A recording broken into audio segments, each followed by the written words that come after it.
I get a knock at the door, and here two guys in a suit. I'm from the FBI. The first thing I have to say is, what took you guys so long? I told them the truth. I was going to make my own IED, and I was going to set across the Islamic Center over in a bank's parking lot, and I was going to dial it in and just watch the show.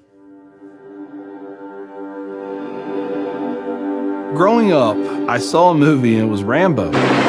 Rambo was tough, respected. He had intestinal fortitude. I said, that's what I want to do. I went off and joined the Marine Corps. I wanted the action.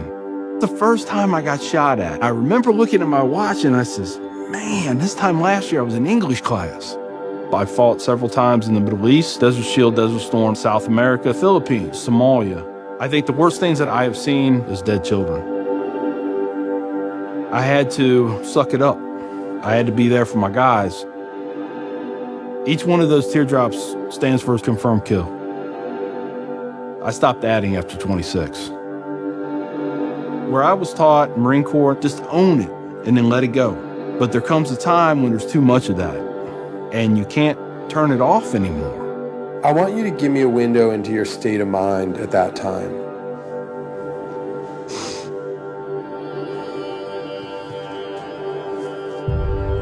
One time, my wife and I went to a DSW, and I saw in the distance these two women in black burqas in my store.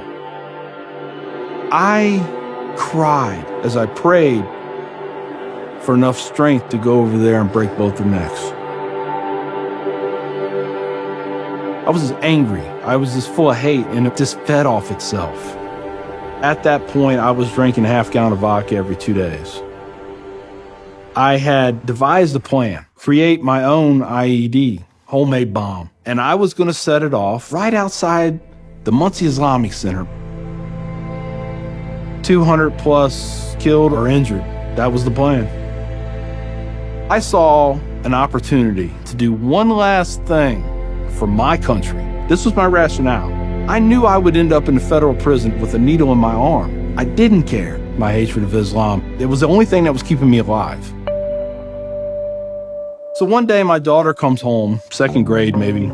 She was telling me about this little boy who sat across from her. His mom came to get him. She said she had scarves on her and she had a dress all the way down to her feet and you couldn't see her on nothing but her eyeballs. At that point I snapped, started spewing things out of my mouth that should never be said in front of children or anything. She didn't say anything. It was the look on her face. I remember my daughter looking at me like I was absolutely the craziest person on the face of the earth. She was my little buddy. She used to say we were road dogs. I know I saw it in her eyes. I made her question that love. And that's when the light bulb came on. I decided to give the people of this community one more chance. So I went to the Islamic Center, see a gentleman in the shoe room taking off his shoes. He looks at me and he smiles. He said, can I help you? And I said, yeah, I want you to teach me about Islam. So he went and he gave me a Quran. Read this. Come back when you have questions. So I did. And I would see things in the book. I'd be like, there it is. I got them right there. Explain that to me. And they would. This was a kind of awakening.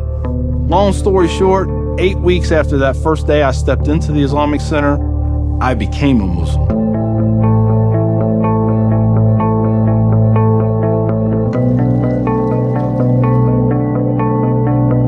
I'm a Muslim, a veteran, and a proud American. I had learned that I was completely wrong about everything that I felt. You know, Judaism had a message, Christianity had a message, Islam had a message. Funny thing is, though, it was the same message. It was about peace, and it was about love. Please join me in welcoming Mr. McKinney.